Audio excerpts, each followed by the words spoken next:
नमस्कार प्रिय गुरुजी, या आपल्या युट्यूब चॅनलमध्ये मी सर्वांचं मनपूर्वक स्वागत करतो. विद्यार्थी आणि पालक मित्रांनो, आपणा सर्वांना माहीतच आहे की आपण या युट्यूब चॅनलच्या माध्यमातून इयत्ता 1ली पासून 5वी पर्यंत मंथन सामान्य ज्ञान परीक्षा व स्कॉलरशिप परीक्षेसाठी लागणारा जो काही अभ्यासक्रम आहे तो पूर्णपणे मोफतपणे आपण या ठिकाणी शिकवत आहोत आणि याचा खूप चांगल्या पद्धतीने मुलं फायदा करून घेत आहेत. तर तसेच आपल्या या व्हिडिओला तुम्ही लगेच या ठिकाणी लाईक करा आणि सबस्क्राईब करून ठेवा, जेणेकरून आपला कोणताही व्हिडिओ मिस होणार नाही आणि आपल्या मुलांना याचा जास्तीत जास्त चांगल्या पद्धतीने अभ्यासामध्ये आणि प्लस या स्पर्धा परीक्षेमध्ये चांगल्यात चांगला फायदा करून घेता येईल. तर आजचा जो आपला घटक आहे तो म्हणजे इयत्ता 1लीच्या मराठी पुस्तकातील घटक नंबर 7वा, तो म्हणजे शुद्ध व अशुद्ध शब्द लिहिता व ओळखता येणे. चला तर मग सुरुवात करूया. बाळांनो, जेव्हा आपण शुद्ध व अशुद्ध शब्द ओळखणे किंवा लिहिणे हा जेव्हा आपण भाग बघणार आहोत ना, त्याच्यामध्ये शुद्ध शब्द म्हणजे काय हे आपल्याला सुरुवातीला बघून घ्यावं लागेल. एक लक्षात घ्यायचं आपल्याला की याचा जेव्हा आपण अभ्यास करणार ना, तेव्हा थोडंसं पालकांनी देखील लक्ष द्या. हा घटक समजून घ्यायला थोडासा आपल्याला जरा अवघड वाटतो, पण तुम्ही जेवढं जास्तीत जास्त याचा सराव कराल, म्हणजे तुमच्या रेग्युलर जे आपलं शाळेचं पुस्तक आहे त्याचा तुम्ही वाचन कराल, त्याचबरोबर आपलं जे मंथनचं पुस्तक आहे त्याच्यामध्ये जे काही सरावाचा जो तक्ता दिला आहे त्याच्यामध्ये जे काही शब्द आहेत त्याचा तुम्ही जेवढा जास्तीत जास्त सराव कराल तेवढं मुलांचं वाचन देखील सुधारणार आहे आणि त्याचबरोबर त्यांना जोडाक्षर, शुद्ध अशुद्ध शब्द, अनुस्वाराचे शब्द हे त्यांच्या चांगल्या लक्षात येतील. त्यामुळे थोडासा पालकांचा सहभाग देखील महत्वाचा आहे आणि जास्तीत जास्त सराव करून देखील तुम्ही घेणं अपेक्षित आहे. तर आपण या ठिकाणी आता त्याची व्याख्या काय आहे ते बघूया. जसं बघा, व्याकरणातील नियमांना अनुसरून जे आपण निर्दोषपणे लिखाण करतो त्याला शुद्ध लेखन म्हणतात. म्हणजे बघा, जेव्हा आपण लिहित असतो तेव्हा व्याकरणाचे काही नियम असतात. कसं लिहायचं, त्याला वेलांटी, उकार, काना, मात्रा हे जे काही नियम असतात त्या नियमांना अनुसरूनच काय करायचं आहे तर निर्दोष पद्धतीने आपण लिखाण करतो. निर्दोष म्हणजे काय, ज्याच्यामध्ये काही दोष नाही, ज्याच्यामध्ये काही चूक नाही, असं जेव्हा आपण निर्दोषपणे लिखाण करतो तेव्हा त्याला आपण ते शुद्ध लिहिलं असं म्हणतो. म्हणजेच त्याला आपण शुद्ध लेखन, म्हणजे व्याकरणाच्या नियमांना अनुसरून शुद्ध पद्धतीनं चांगल्या पद्धतीने लिहायचं, ज्याच्यामध्ये काही चूक नाही, त्याला आपण शुद्ध लेखन असं म्हणणार आहे.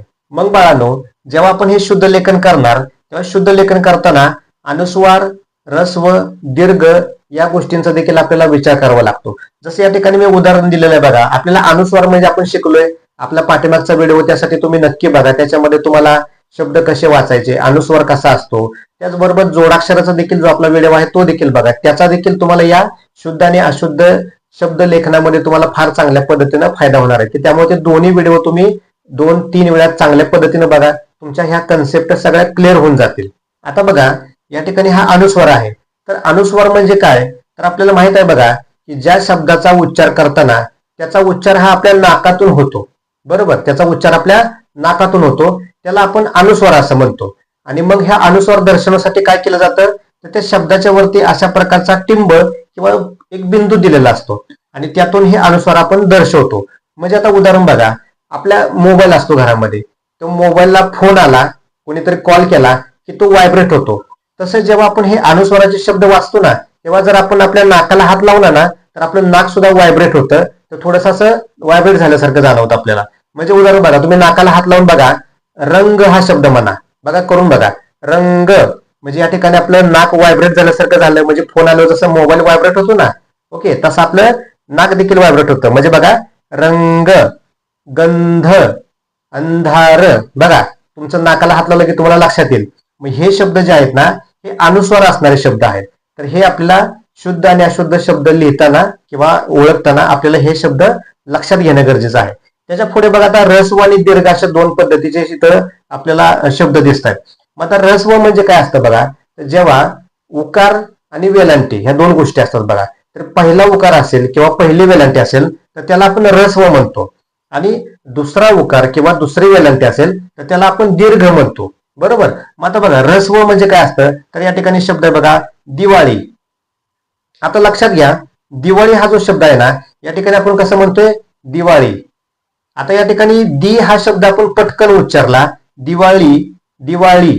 आता ळ हा थोडासा आपण लांबवला, तर दिवाळी म्हणताना दी पटकन म्हणलो, म्हणजे तो जेव्हा आपण एखादा शब्द पटकन उच्चारतो तेव्हा त्याला ऱ्हस्व म्हणतो, म्हणजे त्या ठिकाणी त्याला पहिली वेलांटी आपण देतो.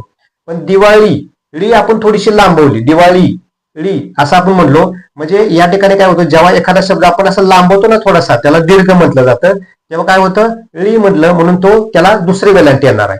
ओके, म्हणजे दिवाळीला या ठिकाणी काय होणार, दी हा पटकन बोललो त्यामुळे त्याला पहिली वेलांटी येईल. तर दिवाळी ळीला थोडंसं आपण लांबवलं त्यामुळे ती दुसरी वेलांटी येणार. ठीक आहे, त्याच्या पुढेच बघा आता चिमणी. आता बघा मी कसं उच्चारलं, चिमणी. बघा चिमणी, तर चिमणी म्हणताना ची पटकन मी उच्चारला, पण चिमणी नी म्हणताना थोडंसं लांबवलं. तर चीचा उच्चार मी पटकन लगेच केला म्हणून त्याला पहिली वेलांटी आली. आणि नी जी आहे हे नी दीर्घ आहे. दीर्घ म्हणजे कसं, त्याला दुसरी वेलांटी आहे कारण त्याचा उच्चार आपण करताना कसं केला, थोडंसं आपण ते लांबवलं. बघा चिमणी, तर ची पटकन म्हणतोय पण नी म्हणताना मात्र काय होतं, थोडंसं लांबतंय, ते थोडंसं लांबतंय. चिमणी, नी. बरोबर, म्हणजे या ठिकाणी जो शब्द आपण पटकन उच्चारू, जसं पहिली वेलांटी, तर त्याला आपण रस्व म्हणायचं. आणि जर समजा तो थोडासा आपण लांबवला तर त्याला आपण दीर्घ म्हणायचं. आता तसंच बघा, आता दीर्घचे उदाहरण देताना सुद्धा इथं बघा, होडी. काय म्हटलंय, होडी. तर डी थोडासा लांबतोय आपला, बरोबर, डी आपला थोडासा लांबतोय, तर होडी. म्हणजे या ठिकाणी थोडासा लांबतोय म्हणून त्याला तिथं दीर्घ म्हणजे दुसरी वेलांटी येणार. आता बघा माणूस, माणूस. तर इथं पण न थोडासा लांबतोय बघा आपला, माणूस, माणूस, माणूस. म्हणजे ज्या ठिकाणी काय होतो, आपण पटकन उच्चार करणार त्याला आपण रस्व म्हणजे पहिली वेलांटी किंवा पहिला उकार येणार. पण थोडस जर तो लांबत असेल उच्चार करताना तर मात्र त्याला आपण दुसरा उकार किंवा दुसरी वेलांटी देतो, त्याला आपण दीर्घ असं म्हणतो. ठीक आहे, जसं होडी, माणूस. बघा न म्हणताना थोडासा लांबतोय तो. पुन्हा कापूस, पण सुद्धा थोडासा लांबतोय, कापूस. बघा आता अजून या ठिकाणी शब्द आहे, जसं बघा आता कुरूप. आपण कसा उच्चार करतो, कुरूप. काय उच्चार करतो, कुरूप. या ठिकाणी क चा उच्चार आपण पटकन केला, कुरूप. कु आपण पटकन म्हणलो, र थोडासा लांबतो बघा, कुरूप, कुरूप. र थोडासा लांबला, क पटकन उच्चारला पण कु पटकन उच्चारला. पण रूप म्हणताना रूप, रूप, कुरूप, रूप थोडासा लांबतोय. बरोबर, म्हणून तो कसा येणार आहे, दीर्घ येणार आहे. म्हणून त्याला दुसरा उकार येतो. कारण हा जो कु आहे तो पहिला उकार आहे, पण हा जो र आहे त्याला दुसरा उकार आहे, त्यामुळे कुरूप हा शब्द शुद्ध येतो. आता बघा सूर्य, सूर्य. बघा मी कसा उच्चार करतोय, सूर्य, सूर्य. तर या ठिकाणी सु जो आहे ना तो थोडासा लांबतोय. पटकन म्हणतोय का सूर्य असं म्हणत नाही, तर सु हा लांबतोय, सूर्य, तो सूर्य, सूर्य. तर या ठिकाणी पण तो लांबतोय म्हणून तो काय झाला, दीर्घ झाला, म्हणून त्याला दुसरा उकार येणार आहे. आता बघा भाऊ, भाऊ, भाऊ. ऊ म्हणताना तो थोडासा लांबतोय का, बरोबर, तो थोडासा लांबतोय, भाऊ, म्हणून तो दीर्घ झाला आणि हा शुद्ध शब्द येतो. उला दुसरा उकार येणार, लक्षात घ्या. तर बाळांनो हे थोडंसं समजायला जड जाईल, पण जेवढं तुम्ही ना पुस्तकातलं वाचन जास्तीत जास्त कराल, त्यातले शब्द समजून घ्याल. त्याचबरोबर आपल्या पहिलेचं जे मंथनचं पुस्तक आहे मराठीचं, त्याचा जो तक्ता दिलाय ना आपल्या ह्या धड्यामध्ये, तो म्हणजे शुद्ध आणि अशुद्ध शब्द ओळखणे, त्याचा तुम्ही जेवढा जास्तीत जास्त चांगला सराव कराल, त्यातले काही शब्द तुम्ही पाठ करून ठेवाल, तेवढं तुमच्या ते चांगलं लक्षात राहणार आहे. आणि बेसिक लेवलला तुम्हाला मी जे बोललो की आपले जे सुरुवातीचे 2 व्हिडिओ आहेत ना, की शब्द कसे ओळखायचे, जोडाक्षर कसे वाचायचे, याच्याबद्दलचा आपला व्हिडिओ तुम्ही नक्की बघा. त्यातून तुम्हाला बऱ्याचशा चांगल्या छान छान आयडिया येऊन जातील आणि मग तुम्हाला ह्या गोष्टी समजायला देखील अजिबात जड जाणार नाही. आता या ठिकाणी बाळांनो आपल्याला शुद्ध आणि अशुद्ध शब्द यातला फरक आपल्याला लक्षात घ्यायचा आहे. बघा आता विमान आणि विमान हे 2 शब्द आहेत. आता याच्यामध्ये जो योग्य शब्द आहे तो हा न आहे, बरोबर, विमान. आता हा कसा ओळखायचा, तर न बाणाचा की न नळाचा. तर याचा उच्चार करताना कसा असते बघा, आपण काय म्हणतो, विमान, विमान. तर जेव्हा विमानातला जो न आपण म्हणतो ना, तेव्हा तो आपल्या आतून जीभ जे ना त्या आतून दाताला लागते, आपल्या आतून दाताला लागते, विमान. पण हा जो विमान म्हणतो ना आपण, तो न बाणाचा वरती लागतो, म्हणजे आपली जी दाताच्या वरची जी आपली हिरडी असते ना आतल्या बाजूची, त्या हिरड्याला लागतं. ओके, तसं बाण, बाण तुम्ही म्हणून बघा, बाण. तर तो बाण न म्हणताना न ही आपली जीभ वरच्या टाळूला लागते. पण जेव्हा नळ, नळ म्हणतो तेव्हा आपली जीभ काय करते रे, आतून दाताला टच करते, आतून दाताला लागते. मग विमान मधला जो न आहे ना, विमान, तर ती जीभ आपल्याला कुठे लागते बघा, विमान, विमान, तर आपल्या दाताला लागते. त्यामुळे हा जो विमान आहे ना तो बरोबर आहे, लक्षात घ्या. आणि हा विमान चुकीचा आहे. आता बघा पुढे संगणक हा शब्द आहे, पण इथं काय दिलं रे, संगणक म्हणजे माहिती आहे कम्प्युटर, बरोबर. तर इथे काय दिलं बघा, संगणक. हा शब्द चुकीचा आहे, लगेच कळतं आपल्याला. मग योग्य शब्द किंवा शुद्ध शब्द कोणता आहे, तर संगणक, संगणक, बरोबर. त्यानंतर बघा हा अशुद्ध शब्द आहे, पंतग, पंतग. ऍक्च्युली पाहिजे काय, पतंग पाहिजे, पण इथं काय लिहिले, पंतग, तर असे प्रश्न येतात, लक्षात घ्या. पतंग हा शब्द चुकीचा आहे, तर हा शुद्ध शब्द आहे. म्हणजे अशुद्ध आणि शुद्ध. आता बघा दिवस, दिवस, तर आता दिवस जेव्हा आपण उच्चार करतोय ना बघा, दिवस, तर दी पटकन म्हणतोय आपण दिवस, पण या ठिकाणी दुसरे वेलांटी आल्यामुळे काय झालं, दिवस. पण आपण दिवस असं म्हणत नाही, दिवस म्हणतो. म्हणजे दी हा शब्द पटकन बोलत असल्यामुळं तो कसा झाला आहे, तो रस्व झाला, म्हणजे पहिली वेलांटी त्याला होणार आहे. मग त्यामुळे दिवस हा शब्द योग्य आहे. हा दीर्घ आहे, पण उच्चार करताना मात्र आपण दिवस असं म्हणत नाही, दिवस म्हणतो, दिवस. ठीक आहे, म्हणजे हा अशुद्ध शब्द आहे, तर हा शुद्ध शब्द आहे.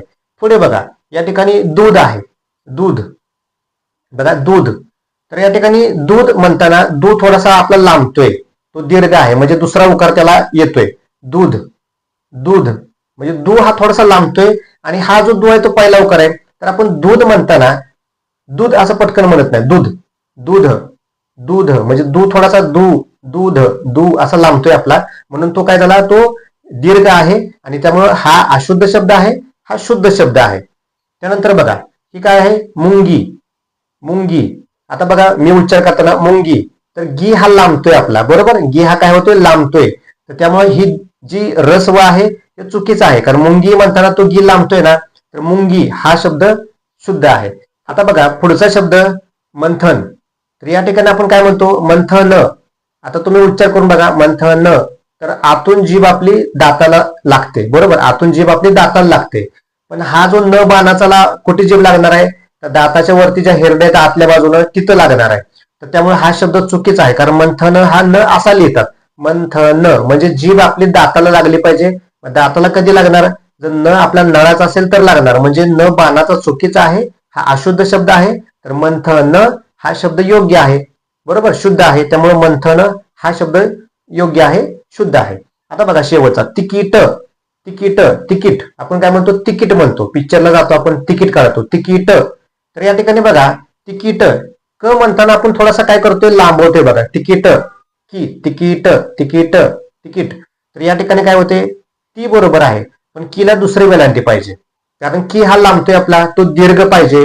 त्यामुळे हा शब्द अशुद्ध आहे, हा मात्र शुद्ध आहे, कारण तिकीट हा बरोबर आहे, तिकीट.